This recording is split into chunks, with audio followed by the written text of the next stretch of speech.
Mais um assunto agora.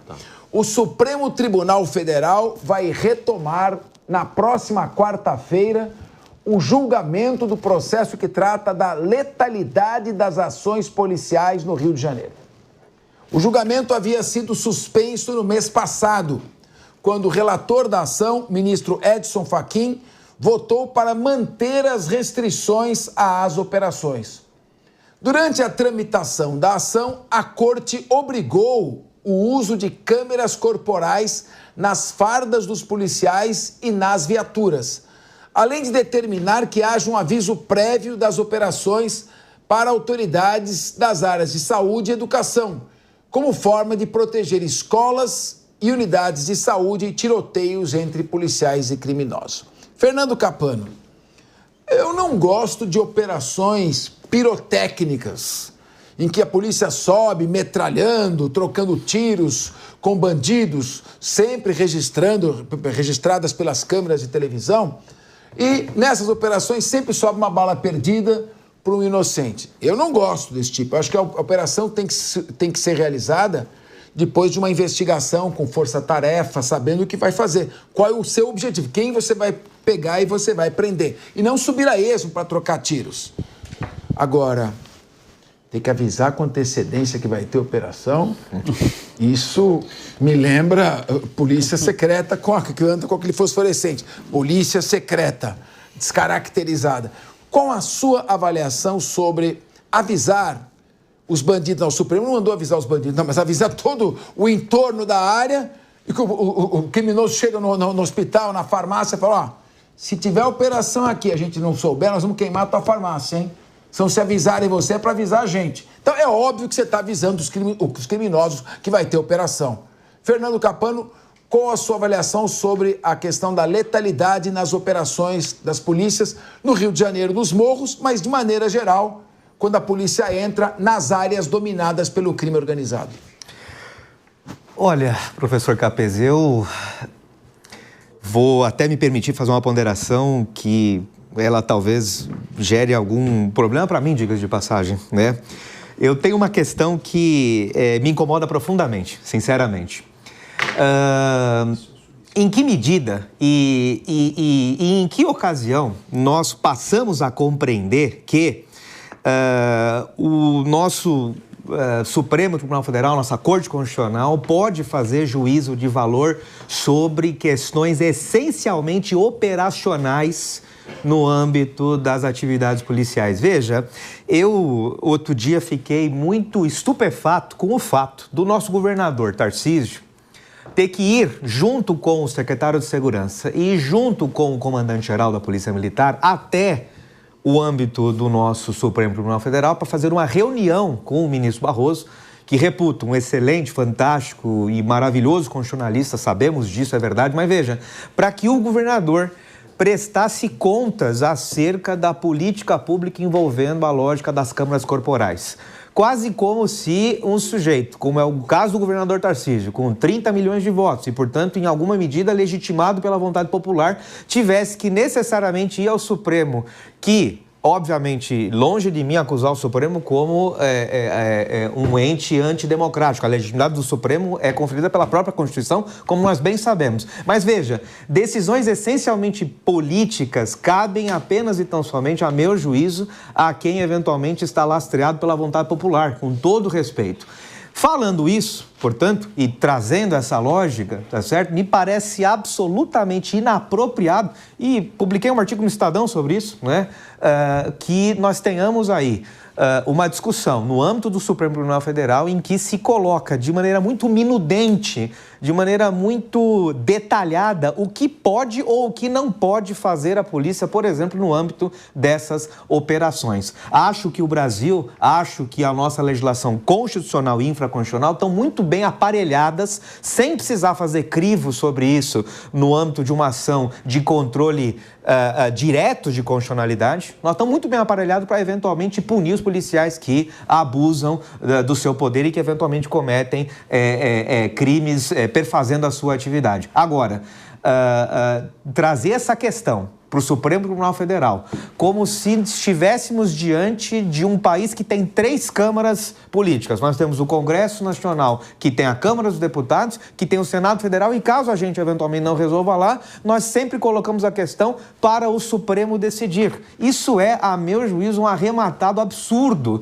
E este absurdo não é, obviamente, só em relação à questão da atividade policial, isso toca em outras questões aqui, e é por isso, viu, professor Cabeça, que eu tenho que tomar até um pouco de cuidado para poder fazer esse tipo de ponderação, mas especificamente sobre esse tipo de questão envolvendo a atividade policial, a pergunta que não quer calar é a seguinte: o que eventualmente o Supremo pode agregar do ponto de vista de análise de atividade operacional policial que a própria Polícia Civil do Estado de São Paulo, que a própria Polícia Militar do Estado de São Paulo, que a própria Polícia Civil do Rio de Janeiro, que a própria Polícia Militar do Rio de Janeiro não podem fazer? Ou não tem especialistas muito mais abalizados para poder fazer esse crivo? Essa é a minha ponderação. Muito bem. Doutor André Pereira Santos, presidente da Associação dos Delegados de Polícia. Nossa Constituição é russoniana, né?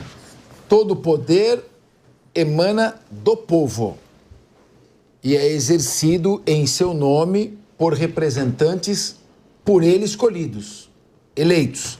Então, quando você elege um administrador, um governador, um prefeito, um presidente, o povo está delegando a ele a tarefa de fazer escolhas, de escolher seus assessores e executar as tarefas necessárias, como, por exemplo, garantir segurança à população. Quando você escolhe um parlamentar, o povo está delegando a ele o poder de legislar. Agora, Ministério Público e Poder Judiciário não recebem nenhuma delegação popular para fazer escolhas, como o doutor Fernando Capano colocou aqui. Eles têm legitimidade técnica.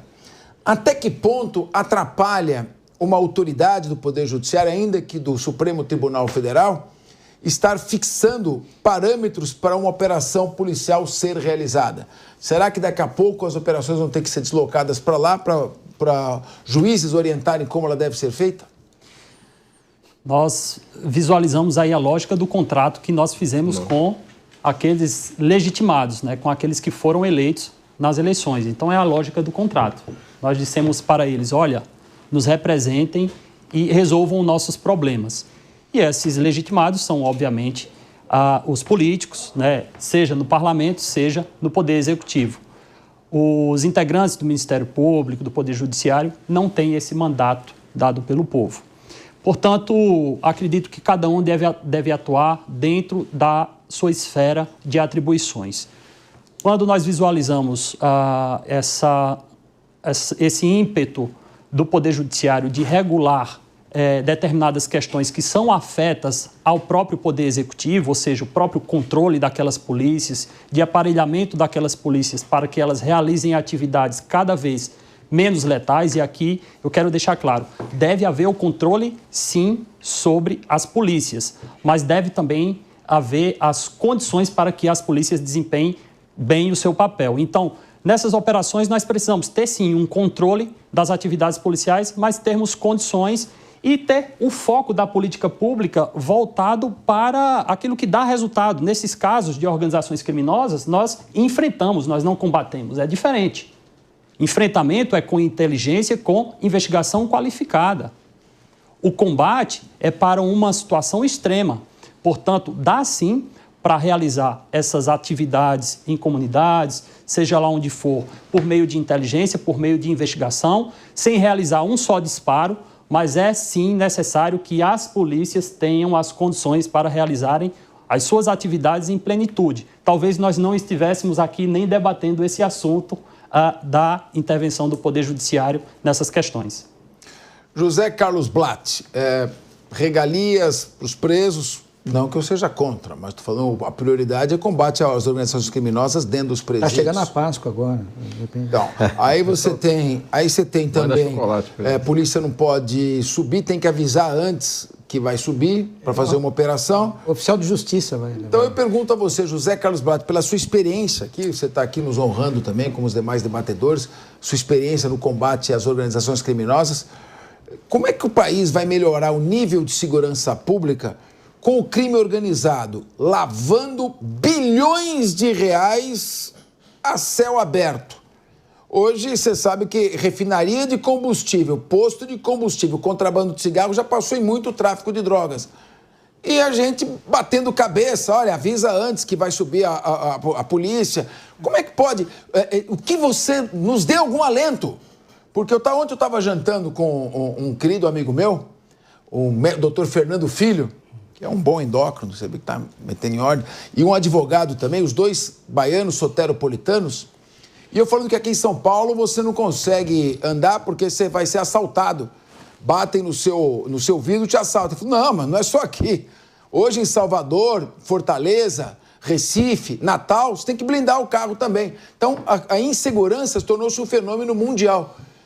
E aí, José Carlos Blatt?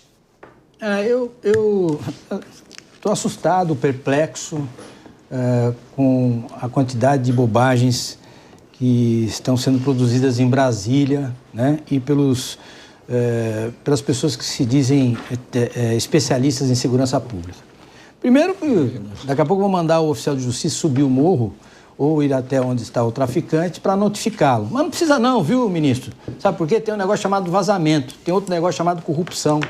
Então, quando as forças policiais normalmente chegam nesses locais, né, não estou dizendo que seja a regra, mas sempre há, infelizmente, em toda a organização criminosa, agentes públicos envolvidos, que podem ser policiais, promotores, juízes, enfim, agentes públicos como um todo. Então, a questão, diria eu, né, assim, de uma maneira meio chula, o buraco é mais embaixo, né?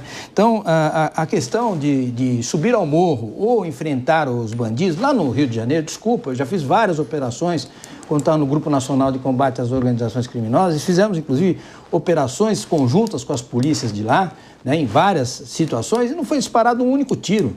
Em 7, quase 8 anos de GAECO, nós fizemos muitas operações, né? O Marcoli eu prendi 3 vezes, junto com o Dr. Rui, né, do PCC. Né? Tivemos operações que foram levadas a êxito de máfia dos fiscais, máfia chinesa, tantas outras. Sabe quantos disparos o GAECO e a polícia que nos acompanhava, que fazia a operação em conjunto, quantos tiros nós disparamos? 0, nenhum. São mais de 5 mil pessoas presas nesses 7, 8 anos. Aí eu pergunto, será que no Rio de Janeiro e aqui em São Paulo também, as polícias e os órgãos de inteligência não sabem onde estão os traficantes? Claro que sabem. Então é uma questão, obviamente, operacional e é uma questão também muito importante quando se fala em segurança pública de combater a corrupção. Porque os agentes que estão ali envolvidos com o crime organizado estão colocando em risco os bons policiais, os bons promotores, os bons juízes, os bons agentes públicos e principalmente a população, o pessoal que está na escola. Então, não adianta dizer que vai informar, porque isso, ministro, deixa eu falar para o senhor, já está na mão dos traficantes muitas vezes porque vaza a informação por uma graninha muito boa, viu? Eu queria pedir. Doutor André Santos Pereira. Eu acredito que, seguindo aqui a lógica dos consensos, que é sempre melhor, nós já temos alguns consensos, acredito eu, diante desse valoroso debate. Primeiro consenso, talvez o caminho adotado pelo governo federal, por intermédio do nosso ministro da Justiça, não esteja sendo um caminho adequado, porque não estamos com um foco na solução do problema. Talvez estejamos buscando ali a ocupação de um espaço político. No campo das soluções, inteligência, investigação qualificada. O Dr. Blatt aqui citou exemplos e eu posso dizer de experiência. Eu já fui soldado da Polícia Militar por 5 anos, investigador de polícia por 9 e sou delegado de polícia aqui no estado de São Paulo há 8 anos. Eu já realizei operações policiais, inclusive operações policiais grandes, com 31 alvos presos, alvos soltos, e a operação se desdobrando ali por 6 meses. Homicídios ocorrendo durante essas operações, briga entre facções pelo controle de tráfico. Pois bem, no dia D de nossa operação, nós não demos um disparo e 31 alvos presos. Inteligência e investigação qualificada, mas foi apesar do Estado e não em razão do Estado. Isso. Nós não tivemos as condições para desenvolver essas atividades de uma maneira em sua plenitude. Poderia ter sido até melhor, mas isso requer um desgaste gigantesco dos policiais para realizarmos esse tipo de trabalho sem as condições e, embora nós tenhamos aí diversas dificuldades, nós fazemos sim um grande trabalho. Nós temos 80 mil presos no país, dos quais 200 mil estão aqui em São Paulo. Essas pessoas não foram para lá sozinhas. 80 mil presos, não. Policiais. Desculpa, 800 mil presos no Brasil, perdão. 800 mil presos no Brasil, 200 mil presos em São Paulo. Essas pessoas não foram para lá sozinhas. Nós conseguimos, com isso, tirar grandes riscos à população, violência, né, às quais a população fica submetida, e nós precisamos, então, ter um trabalho de aparelhar, melhorar os policiais e dar as condições e não ficar debatendo aqui de maneira teórica, enfim, pensando aqui em soluções que não vão dar o resultado que a população precisa. Exatamente. Enquanto isso, a gente vai dando conselhos de interesse público. Não ande falando ao celular na rua, saia sem relógio, pegue um carro mais ou menos, se tiver um carro muito bom, tenta blindar, e moto, cuidado com motos que chamam a atenção, porque você não pode blindar a moto. Então, enquanto isso, enquanto discutimos esse tema, o crescimento do crime organizado, as organizações criminosas, eu quero tratar desse tema com mais profundidade aqui, nesse debate ainda. Temos grandes especialistas aqui para falar sobre isso.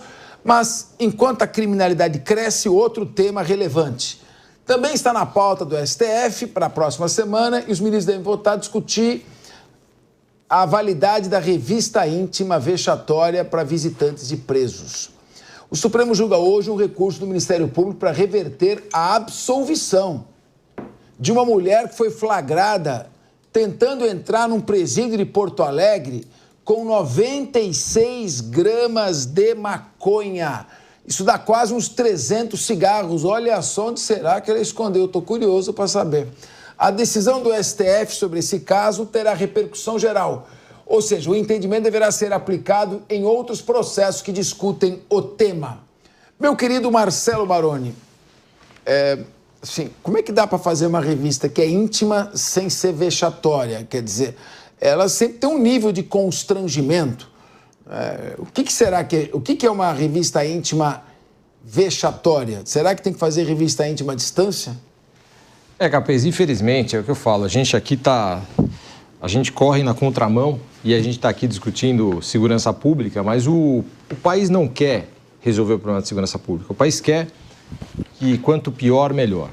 Porque, veja, discutir questão de revista íntima, quer dizer, a moça que estava cometendo um crime, está levando a droga escondida, leva uns celulares escondidos, e aí nós estamos discutindo se não pode fazer revista íntima. Eu só vejo o seguinte, bom, do jeito que está indo, o Estado, você tem que ter aparelhos de raio-x como é no aeroporto, que é o único jeito.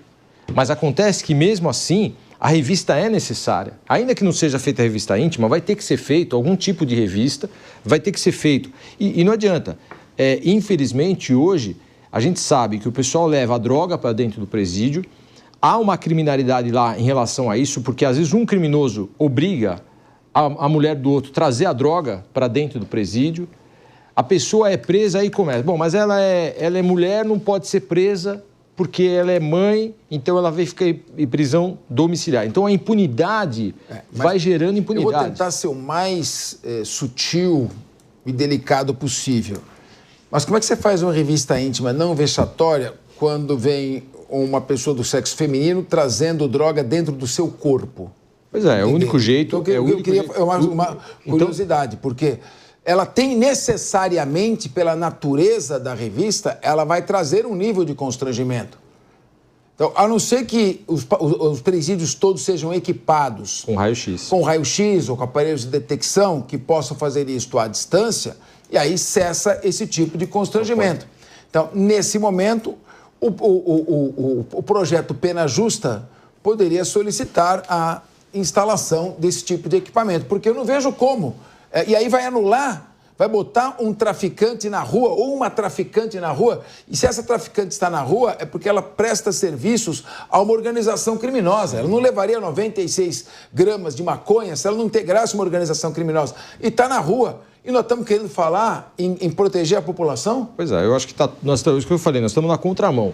Toda vez que a gente fala alguma coisa aqui, nosso Supremo fala, que nem eu falei, precisa combinar com os criminosos. O Supremo daqui a pouco vai chamar os criminosos, tem que chamar o pessoal lá, o líder do comando lá no morro, para falar para eles que não pode, que eles não vão fazer mais incursão no morro, mas eles também não podem atirar na polícia, porque ontem mataram um rapaz que era o piloto do helicóptero, ele estava dentro do helicóptero e os caras atiraram e mataram, não sei se mataram, mas atiraram na cabeça do rapaz, o rapaz foi atingido na cabeça, o copiloto do helicóptero lá no Rio de Janeiro. Você sabe, então, só o ano passado foram mortos quase 800 policiais militares no estado de São Paulo, só o ano passado. A letalidade dos bandidos continua em alta. Então, mas precisava combinar com os bandidos. O Supremo tem que chamar os bandidos e pedir para eles não matarem os policiais. Uma audiência pública. Faz uma audiência pública e fala, não mata mais policiais, porque vocês estão matando demais. Muito bem, mas vamos lá. Fernando Capano, eu quero ouvir a sua opinião. A questão da revista Íntimo é óbvio, a Constituição Federal protege a dignidade da pessoa humana. E a ninguém é dado humilhar o outro ou usar o seu poder para submeter uma pessoa a vexame, a uma situação vexatória. Isso é óbvio. Agora, é preciso ter um pouco de razoabilidade para analisar as situações. Se houve um abuso de autoridade, esse é o crime. Agora, não necessariamente significa que você vai soltar uma pessoa que estava portando drogas em situação clara de tráfico, com a causa de aumento de ser dentro de um presídio, porque a revista foi vexatória. Dizer isso que é produção de prova ilícita, eu vou ser advogado. Hoje eu também sou. Então eu queria ouvir a sua opinião. Pois é, professor Capês, de novo, e me perdoem aqui a utilização do termo mais popular. Ninguém em sã consciência quer defender o esculacho, como se diz por aí. É óbvio, isso é fato. Nós estamos, em tese, construindo ou tensionando construir um Estado democrático constitucional. Excelente. E veja, creio de novo que nós temos aparato legal mais do que suficiente para coibir os eventuais abusos. E, uma vez mais, o problema passa necessariamente pela omissão, por óbvio, dos governos. Então, vamos imaginar que nós tenhamos aí a necessidade de instalar, portanto, nessa lógica de sopesar o interesse individual e o interesse da sociedade, uma montanha de equipamentos de elevadíssimo custo em cada um dos estabelecimentos prisionais para que nós tenhamos aí uma revista íntima não vexatória. Vamos partir desse pressuposto. Pois é, excelente. Isso, obviamente, não acontecerá. Então, a gente transfere a decisão política ou a gente transfere a decisão que traz os parâmetros de como essa revista será feita para o Supremo Tribunal Federal, que, em última análise, é aquele que está a decidir todas as questões da nação. E isso me parece absolutamente preocupante. A gente precisa necessariamente parar de depositar as decisões que são essencialmente de política pública ao crivo de 11 ministros que, independentemente de serem, óbvio, muito bem intencionados a manter o nosso regime, a qualidade do nosso regime democrático, mas que, a rigor, obviamente, não podem se fazer substituir por aqueles que devem aplicar a política pública, por aqueles que, como, por exemplo, disse o presidente André, por aqueles que têm mandato e que, portanto, tendo mandato, têm direito de implementar a sua agenda política. É simples assim. Então, me preocupa demais, e de novo retomo aqui a questão do pena justa, né, professor Capês? Sabe o que eu acho que é o pena justa? E de novo me permitem aqui popularizar o debate, me parece a aplicação do princípio de Os Simpsons da culpa. O senhor sabe qual é esse princípio, professor? Não. É simples. Nós temos lá o Homer Simpson, né? E ele diz, a culpa é minha e eu jogo em quem eu quiser. A pena justa me parece trabalhando dentro dessa lógica, não é verdade? A culpa, a rigor, tá certo? Passa necessariamente por agentes estatais, passa necessariamente por quem eventualmente está aí a causar, de alguma forma, certos entraves a prejudicar, inclusive, o interesse da própria sociedade, porque o senhor Capês tem toda a razão. Como é que a gente pode, independentemente de ter havido aí uma ilegalidade, como é que a gente pode, em consequência de uma anulação de uma prova, tá certo? Como é que nós podemos fechar os olhos para aquela pessoa que, a rigor, estava, sim, cometendo um crime gravíssimo, que é o crime de tráfico de drogas? A gente precisa repensar essa questão. Se isso não acontecer, sinto muito, nós de fato vamos ainda mais mergulhar, de novo, insisto, sublinho, ressalto, nesse caos que nós estamos a viver. Eu precisaria dizer, evidentemente, não temos os detalhes de como foi feita essa revista, mas processe-se o sujeito que abusou. Não necessariamente se anule aquela prisão.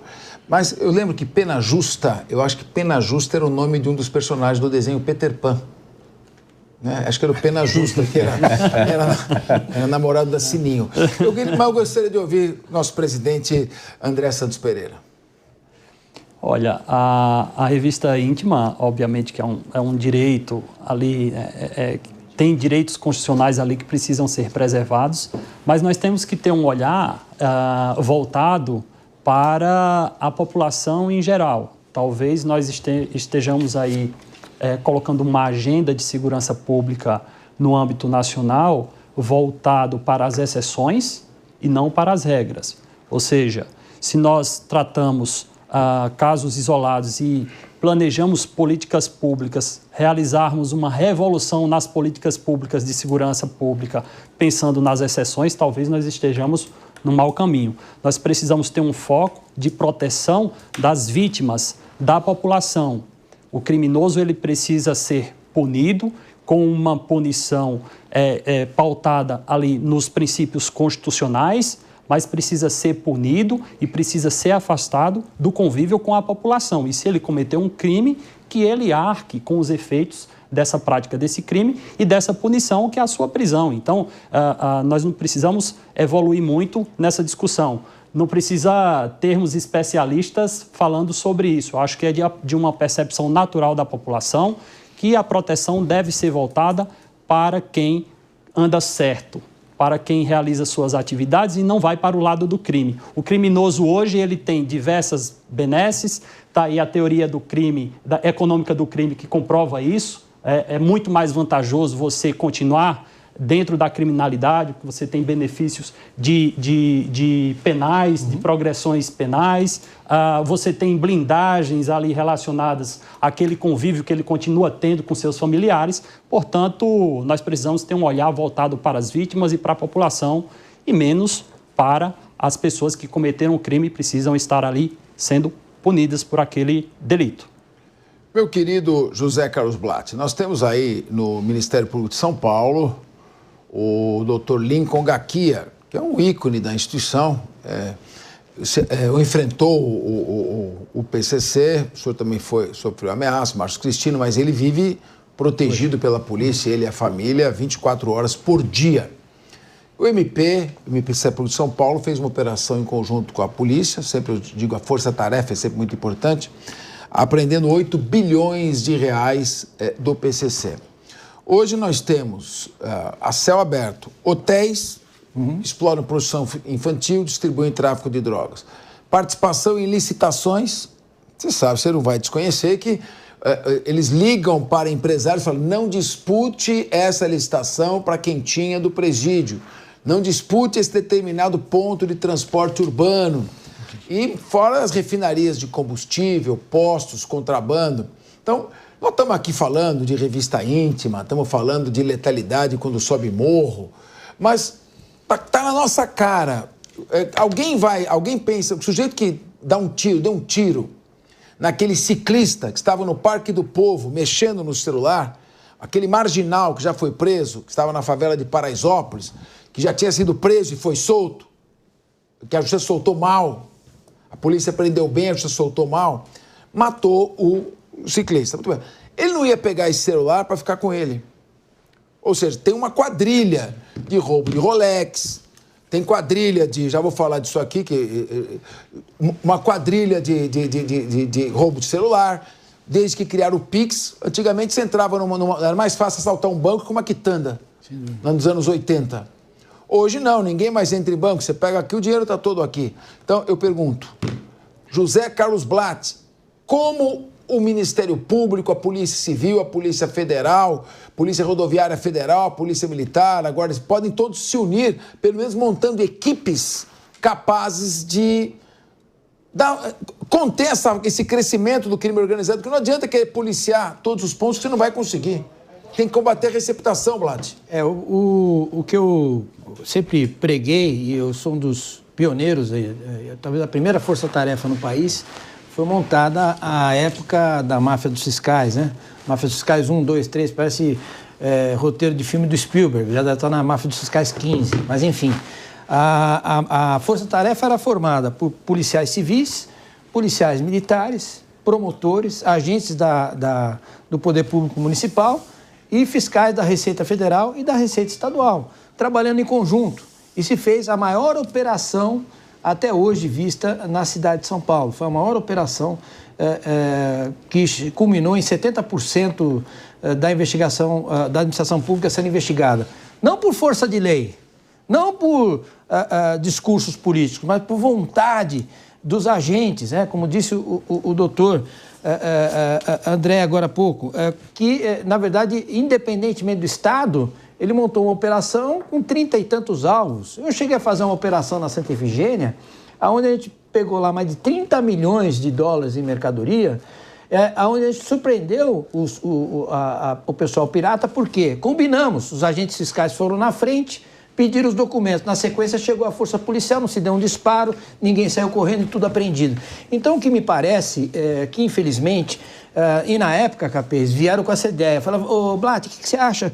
O governo do Estado, o governo federal, participei de muitas CPIs, vamos criar uma legislação para regulamentar a força-tarefa. Não façam isso, porque exatamente burocratiza e impede que os órgãos públicos possam trabalhar em conjunto. Então, independe de lei, a gente precisa superar também alguns aspectos que a polícia, infelizmente, tem, que são ingerências políticas, que impedem que o bom policial, o bom delegado faça o seu trabalho porque há um deputado, porque há alguém lá metendo o bedelho onde não deve. Por isso que é importante a lei orgânica da Polícia Civil. É necessário que se faça, que se respeite tecnicamente os trabalhos, porque eu já participei de forças-tarefas onde os delegados que estavam trabalhando comigo foram retirados porque mexeram com quem não devia. Só não me retiraram porque tem a lei orgânica e a independência funcional. Mas esse é um grande problema. A segurança pública, no combate ao crime organizado, se vê de frente a muitos obstáculos. Políticos corruptos, agentes públicos corruptos, interesse financeiro de toda a ordem que acaba impedindo que a segurança pública seja efetivamente implantada em prol de toda a sociedade. Você falou de celular. Lá só, saindo daqui, bate no Google, Largo do Paissandu, 5h30 da tarde, vai estar lá a feirinha do rolo. Todo mundo conhece, todo mundo sabe. Roubalto. A Roubalto, Desmanches, a mesma coisa e assim por diante. Vai lá na região da Santa Efigênia, vê lá a quantidade de motos roubadas que estão lá. Já foram feitas inúmeras operações da Polícia Civil, mas há percalços legislativos. Então é importante que se unam as pessoas, independentemente do que estão discutindo no Supremo Tribunal Federal, me desculpem, porque revista íntima já diz o nome. É uma violação de um direito individual em prol da segurança de todos. Daqui a pouco eles não vão colocar raio-x, viu, Baroni? Vão colocar ressonância magnética, porque o político vai ganhar mais uma grana para colocar um aparelho mais caro.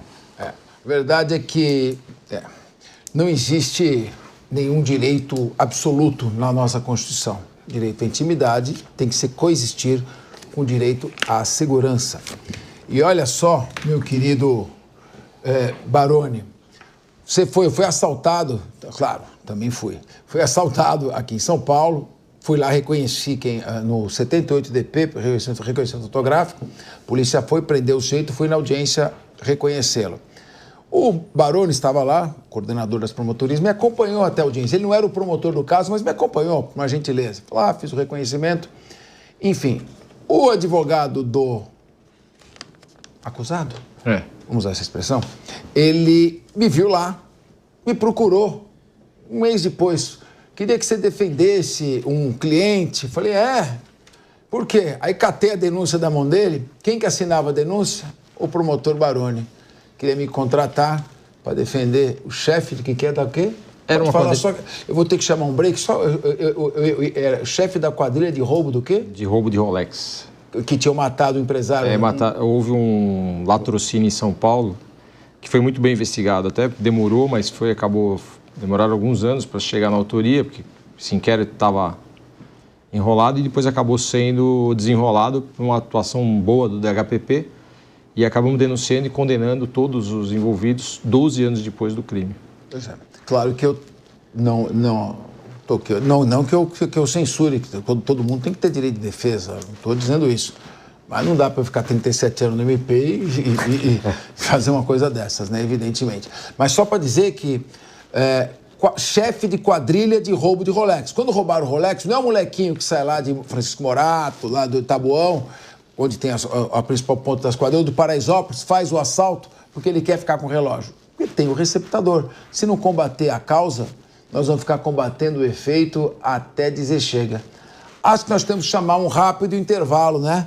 Vamos chamar um rápido intervalo, um breakzinho e voltamos já com mais temas sobre crime organizado e segurança pública. Linha de Frente.